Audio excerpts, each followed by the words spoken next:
क्योंकि आज पाकिस्तान का तारीखी दिन है। आज हम पाकिस्तान का नया पॉलिटिकल मैप दुनिया के सामने लेके आ रहे हैं। আসসালামু আলাইকুম, সবাইকে স্বাগত জানাচ্ছি মাসুম মাহবুব। প্রিয় দর্শক, আজকের ভিডিওতে দুটো খবর আছে আপনাদের জন্য। একটি ভালো খবর এবং একটি কষ্ট কিংবা ব্যথার খবর। কষ্ট এবং ব্যথার যে খবরটি হলো সেটি গতকাল একটি মুসলিম কান্ট্রি লেবানন, সেই লেবাননের রাজধানী বৈরুতে সাম্প্রতিক সময়ের সবচেয়ে বড় বোমা হামলা হয়েছে। ওপেন দাইস মানে সত্যকে সত্য বলা, মিথ্যেকে মিথ্যে বলা। আমরা শোনা কথা নয়, চোখে যা দেখি তাই বলি। এখন পর্যন্ত কেউ দায় স্বীকার করেনি যে কারা এটি করেছে। তবে কিছু কিছু সোশ্যাল মিডিয়া গণমাধ্যম সূত্রে জানা গেছে, যখন বৈরুতে এই ভয়াবহ বোমা বিস্ফোরণটি হয়েছিল ঠিক তখন আকাশে একটি ড্রোন দেখা গেছে। ইতিমধ্যে বিভিন্নভাবে এটিকে বিশ্লেষণ করা হয়েছে। মার্কিন সংবাদ সংস্থা যে ভিডিওটি প্রকাশ করেছে সেখানে আমরা 7টি অ্যাঙ্গেলে বোমা বিস্ফোরণের দৃশ্যটি দেখেছি। লেবাননের বৈরুতে এই বোমা বিস্ফোরণের পর পুরো পৃথিবীর নজর সেখানে আটকে গেছে। আমরা দেখেছি মানুষের আত্মচিৎকার। এই ঘটনার পর আমরা গণমাধ্যমের সূত্রে বহু ছবি দেখলাম যে সেখানে শত শত মানুষ হতাহত হয়ে পড়ে আছে। দেশটির সেনাবাহিনী, পুলিশ, স্থানীয় স্বেচ্ছাসেবকরা আহতদের হাসপাতালে নেওয়ার জন্য ছুটোছুটি করছেন। বিভিন্ন ট্রাকে করে, যানবাহনে করে রক্তাক্ত মানুষগুলোকে হাসপাতালে নিয়ে যাওয়া হচ্ছে। আমরা জানি যে লেবাননে বর্তমান রাজনৈতিক সংকট চলছে। দেশটির ক্ষমতা নিয়ে বিভিন্ন দলের মধ্যে যে সংকট চলছে, সেই সংকটটি কাজে লাগিয়েছে কোনো ষড়যন্ত্রকারী রাষ্ট্র। এই বোমা বিস্ফোরণে লেবাননের হতাহতের সংখ্যা বহু। আমরা নিহতের সংখ্যা প্রায় 100-র উপরে শুনেছি, আহতের সংখ্যা প্রায় 5000-এর উপরে শুনেছে। কল্পনা করতে পারেন কি পরিমাণ ভয়াবহ বোমা বিস্ফোরণ, যেটি একেবারে একটা মানে বৈরুতের যে অঞ্চলটায় বোমা বিস্ফোরণ হয়েছে সেই অঞ্চলটাকে কাঁপিয়ে তুলেছে। ভবনগুলো ভেঙে চুরমার হয়ে গেছে, একদম ধুলির মতো উড়ে গেছে ভবনগুলি। সাম্প্রতিক সময়ে পৃথিবীর সবচেয়ে বড় বোমা বিস্ফোরণের ঘটনা বোধহয় এটি। আমরা বিভিন্ন সংবাদ মাধ্যমে দেখেছি, তারা বলছেন যে এটি বোধহয় বিগত কয়েক যুগে সবচেয়ে বড় ভয়াবহ বোমা হামলা। আমরা লেবাননের প্রত্যেকটা মানুষের জন্য দোয়া করছি, আল্লাহ তাদের প্রত্যেকে হেফাজত করুন এবং যারা আহত আছেন আল্লাহ তাদের সবাইকে সুস্থ করে তুলুন এবং যারা নিহত হয়েছেন আল্লাহ তাদেরকে শাহাদাতের মর্যাদা দান করুন। প্রিয় দর্শক, আমরা এখন দৃষ্টি ফেরাবো সেই ভালো খবরটির দিকে। बिस्मिल्लाह रहमान रहीम। इय्याका नअबुदु व इय्याका नस्ताईन। आज मुझे बड़ी खुशी है क्योंकि आज पाकिस्तान का तारीखी दिन है। শুরুতেই কষ্ট বা ব্যথার যে খবরটি আপনাদের দিয়েছে, এটা সকল মুসলমানের হৃদয় ভেঙে দিয়েছে। এবার কিছুটা হলেও ভালো খবর দেওয়ার চেষ্টা করছি, যাতে ভিডিওটা যারা শেষ করবেন তাদের মনটা একেবারে বিষণ্ণ না হয়। গতকাল পাকিস্তানের ইমরান খান এবং তার সরকার তেহরিকে ইনসাফ ভারত অধিকৃত কাশ্মীরকে পাকিস্তানের ভূখণ্ড হিসেবে দাবি করেছে এবং তারা সেটা সরকারিভাবে পাশ করেছে। অর্থাৎ আমরা জানি যে কাশ্মীর দুটো অঞ্চলে ভাগ করা, একটা জম্মু কাশ্মীর, একটা আজাদি কাশ্মীর। এই আজাদি কাশ্মীরটা নিয়ন্ত্রণ করে পাকিস্তান কিংবা পাকিস্তানের ভূখণ্ডের সাথে জড়িয়ে আছে, আর অন্যদিকে জম্মু কাশ্মীরটা হলো ভারত অধিকৃত। আমরা জানি বেশ কয়েক মাস আগে মোদী সরকার সেই কাশ্মীরকে বিশেষ মর্যাদা বাতিল করে পুরোপুরি ভারতের দখল অংশ হিসেবে কাশ্মীরকে ঘোষণা করেছে এবং কাশ্মীর সেই বিশেষ মর্যাদা হারিয়েছে। এর পরপরই ঠিক বলা যায় যে ঠিক 1 বছরের মাথায় পাকিস্তান সেই জম্মু কাশ্মীরকে, ভারত অধিকৃত কাশ্মীরকে নিজেদের ভূখণ্ড হিসেবে দাবি করে তাদের মানচিত্রে বা তাদের ম্যাপে সেটাকে পাশ করিয়েছে। और जो हिंदुस्तान ने 5 अगस्त पिछले साल एक गासिबाना और गैर कानूनी कदम उठाया था कश्मीर में, ये उसकी नफी करता है। और आज से सारे पाकिस्तान में जो हमारा ऑफिशियल नक्शा होगा पाकिस्तान का, वो ये जो आज पाकिस्तान की कैबिनेट ने पास किया है।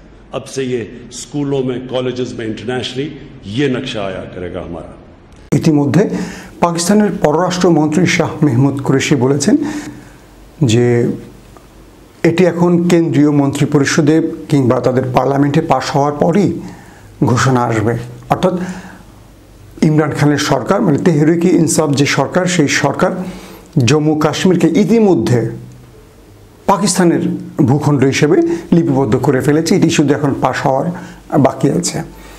এখন এই ইস্যুতে দুটো বিষয় স্পষ্ট, অর্থাৎ কাশ্মীর চায় স্বাধীনতা। কখনো পাকিস্তানি কাশ্মীরকে দাবি করেছে, আমরা জানি কারগিলে এটা নিয়ে যুদ্ধ হয়েছে নওয়াজ শরীফের সময়, তখন সেনাপ্রধান ছিলেন পারভেজ মুশারফ, এবং কখনো ভারত এটাকে নিজেদের দাবি করেছে। এই দুই দেশ কাশ্মীরকে দাবি করলেও কাশ্মীর মূলত চায় স্বাধীনতা। কাশ্মীর কখনো এই দুই দেশের আজ্ঞাবহ হয়ে চলতে চায়নি। পাকিস্তানের পররাষ্ট্রমন্ত্রী শাহ মেহমুদ কুরেশি বলেছেন যে কাশ্মীরে শান্তি আনার পেছনে পুরোটাই দায়িত্ব হলো কাশ্মীরের জনগণের। অর্থাৎ তারা কি ভারতের এই দখলদারিত্বের অংশ হিসেবেই সারা জীবন থাকবে, নাকি শান্তির ভূখণ্ড তৈরি করতে চায়? যদি তারা শান্তির ভূখণ্ড তৈরি করতে চায় তবে তাদেরকে পাকিস্তানের সঙ্গে ঐক্যবদ্ধ হতে হবে, পাকিস্তানের ভূখণ্ডে যোগ হতে হবে। অর্থাৎ যদি কাশ্মীর এই মুহূর্তে তাদেরকে পাকিস্তানের অংশ হিসেবে মেনে নেয় তবে পাকিস্তান সরকার তাদের সামরিক শক্তি প্রয়োগ করতে পারবে ভারতের বিরুদ্ধে। আর কাশ্মীর যদি টোটালি তারা স্বাধীনতা চায়, না পাকিস্তান না ভারত কারো দখলদারিত্ব না চায়, সেই ক্ষেত্রে পুরোপুরি কাশ্মীরকে কোনো সামরিক শক্তি সাহায্য করতে পারছে না। কাশ্মীরকে নিজেকেই লড়াই করতে হচ্ছে। এক যুগ ধরে কাশ্মীরে বহু মানুষ নিহত হয়েছে এই স্বাধীনতা চাইতে গিয়ে। এখন কাশ্মীর যদি মনে করে যে যারা পাকিস্তানের অংশ বা ভূখণ্ডে যোগ হবে, তাহলে পাকিস্তান সরকার ভারতের বিরুদ্ধে সামরিক শক্তি প্রয়োগ করতে পারে। যদিও আমি কাশ্মীরের পক্ষে এবং কাশ্মীর স্বাধীন হোক, একটা আলাদা ভূখণ্ড হোক, এটি আমার দাবি। পাকিস্তানের এই দাবিটির আগ দিয়ে যখন নেপাল, ভারত নেপাল যে সীমান্ত আছে সেখানে বড় একটা অঞ্চলকে নেপাল তাদের দাবি করেছে এবং তারা জরিপ করে সেটা তাদের ভূখণ্ড হিসেবে তাদের ম্যাপে যোগ করেছে। ঠিক তার পরপরই পাকিস্তান জম্মু কাশ্মীরকে পাকিস্তানের ভূখণ্ড হিসেবে দাবি করলো এবং তারা তাদের সরকারি ম্যাপে বা দাপ্তরিক ম্যাপে সেটাকে যোগ করলো। প্রশ্ন হচ্ছে, হঠাৎ করে নেপাল, পাকিস্তান বা এরা এই ভারতের বিরুদ্ধে একাট্টা হয়ে বা আঞ্চলিক যে দ্বন্দ্বগুলি, সেই অঞ্চল ভিত্তিক দ্বন্দ্বগুলোকে হঠাৎ করে কেন এতটা গুরুত্ব দিয়ে বা এতটা পরিকল্পিত ভারতের বিরুদ্ধে তারা ব্যবস্থা নিচ্ছে? প্রিয় দর্শক, আরেকটি বিষয় স্পষ্ট না করলেই নয়। ব্রিটিশরা যখন ভারত ত্যাগ করে তখন ধর্মের ভিত্তিতে ভারত এবং পাকিস্তানকে দুটো দেশ আলাদা করে এবং সেখানে মানচিত্র নির্ধারণ করা হয়। অর্থাৎ হিন্দুদের জন্য হিন্দুস্তান, মুসলমানদের জন্য পাকিস্তান। সেই হিসেবে পাকিস্তানের সঙ্গে সীমান্ত বাংলাদেশের না থাকলেও বাংলাদেশ এবং পাকিস্তানকে এক রাষ্ট্র ঘোষণা করা হয়।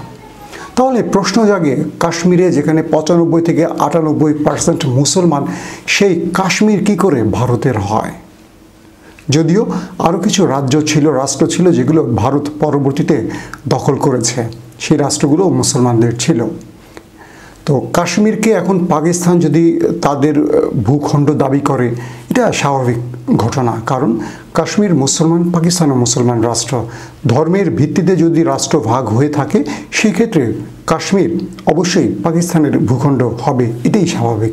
আরেকটি বিষয় আপনাদের জন্য স্পষ্ট করা উচিত, ইতিমধ্যে পাকিস্তান যখন কাশ্মীরকে, জম্মু কাশ্মীরকে তাদের ভূখণ্ড বলে মানচিত্রে যোগ করেছে, তখন অনেক রাজনৈতিক বিশ্লেষকরা এজন্য মাস্টার মাইন্ডস বলে অভিযোগ করছেন রিসেপ তাইয়েপ এরদোগানকে। অর্থাৎ আপনারা জানেন যে রিসেপ তাইয়েপ এরদোগানের তুরস্কের সঙ্গে পাকিস্তানের সম্পর্ক এই মুহূর্তে সবচেয়ে ভালো। পাকিস্তানের দুটো বেনিফিট আছে বা দুটো লাভ আছে। একটি হলো তার পাশে আছে পৃথিবীর পরাশক্তি আরেকটি মুসলিম রাষ্ট্র তুরস্ক, অন্যদিকে ঠিক সীমান্ত ঘেঁষে তার পাশে আছে আরেক পরাশক্তি চীন, যাদেরকে রীতিমতো আমেরিকাও ভয় পায়। এই চীন পাকিস্তানের এই মুহূর্তে সবচেয়ে বড় বন্ধু, সেটা আমরা সাম্প্রতিক সময়ে দেখেছি। চীনের সঙ্গে পাকিস্তানের বাণিজ্যিক করিডোর বা রাস্তা নির্মাণের জন্য লাদাখ তারা দখল করেছে এবং সেখানে ভারতের অনেক সৈন্যকে হত্যাও করেছে। আমরা জানি যে বছরখানেক আগে সৌদির ক্রাউন প্রিন্স তিনি পাকিস্তান এবং ভারত সফর করেছেন। তখন সৌদির এই ক্রাউন প্রিন্সকে পাকিস্তান এবং ভারত সর্বোচ্চ সম্মান দিয়ে গার্ড অফ অনার দিয়ে গ্রহণ করেছে। ঠিক এর পরপরই ভারতের পররাষ্ট্রমন্ত্রী সুষমা স্বরাজকে সৌদি আরব ওআইসির বৈঠকে আমন্ত্রণ জানায়। ঠিক এই কারণেই পাকিস্তান ওআইসির বৈঠক ত্যাগ করে, অর্থাৎ পাকিস্তান সেই ওআইসির বৈঠকে অংশ নেয়নি। এবং সঙ্গে সঙ্গেই সৌদি আরবের পররাষ্ট্রমন্ত্রী পাকিস্তানে উড়ে আসেন বিমানে, বিশেষ বিমান করে এসে পাকিস্তানকে বোঝাবার চেষ্টা করেন, কিন্তু পাকিস্তান ওআইসির বৈঠকে যোগ দেয়নি। ঠিক একই কারণে তুরস্ক সৌদি আরবে সেই ওআইসির বৈঠকে যোগ দেয়নি। এরপর থেকেই বলা যায় যে তুরস্কের সঙ্গে পাকিস্তানের সম্পর্ক একটা নতুন মোড় নেয়। এই মুহূর্তে মুসলিম পরাশক্তি হিসেবে পাকিস্তান এবং তুরস্ক এক মিত্র হয়ে কাজ করছে, বন্ধু হয়ে কাজ করছে, ভাইয়ের মতো কাজ করছে। আর ইমরান খানের পাশে বড় ভাইয়ের ভূমিকা রিসেপ তাইয়েপ এরদোগান তো আছেই। সেই মাস্টার মাইন্ড খ্যাত রিসেপ তাইয়েপ এরদোগান যদি পাকিস্তানকে এই পরামর্শ দিয়ে থাকে জম্মু কাশ্মীর দখলের ব্যাপারে, এটা নতুন কিছু নয়, অথবা এটা অবাক হওয়ার ঘটনা নয়, হতেই পারে। এখন কাশ্মীর ভারতের না পাকিস্তানের, এটার সমাধান হয়তো খুব শীঘ্রই হবে না, কিন্তু কাশ্মীর যেহেতু মুসলিম রাষ্ট্র, দীর্ঘ সময় কাশ্মীরের সঙ্গে পাকিস্তানের একটা ভালো সম্পর্ক আছে, সেই সূত্রে আমরা বলতে পারি যে ভারত বড় রকম একটা ধাক্কায় পড়ছে। প্রিয় দর্শক, আজ এখানেই শেষ করছি। সবাই ভালো থাকবেন। আল্লাহ হাফেজ।